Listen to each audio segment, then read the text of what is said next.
Welcome to HuskerExtra.com. I'm Brian Christopherson, joined by Steve Sipple on a beautiful Saturday. Lovely Saturday opener Saturday, Brian. All right, let's just cut to the chase here. Nebraska, Florida Atlantic. Give me one or two things that you're just looking for, that you're going to hone in on. The eyes of Steve Sipple are going to be locked in on. I wonder how it'll go in an opener and what Tim Beck will show offensively, but he's talked a lot during the offseason since the spring about a streamlined offense, about basically remaking himself as an offensive coordinator, maybe having just a core of plays and working off those.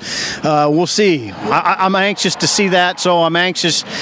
A second part of that is to see how he uses Tommy. I'd like to see him be conservative in the passing game with Tommy Armstrong. Those are things I'd like to see. On the defensive side of the ball, there's been a lot of talk about this D-line all offseason, and frankly, they've looked really good. I mean, they're going up against an O-line today that has one returning starter in Florida Atlantic. You really want to see those guys kind of dominate, don't you?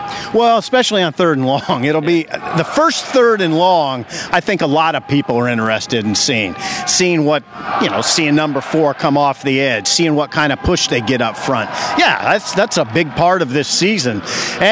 And Florida Atlantic does have a pretty good quarterback with some good receivers, so they could test Nebraska a little. Two interesting guys I'd keep an eye on in a game like this. Terrell Newby, who's had a very good offseason. We'll see if he makes a big play. And talking about third and long, Marcus Newby. I'm interested to see if he gets out there.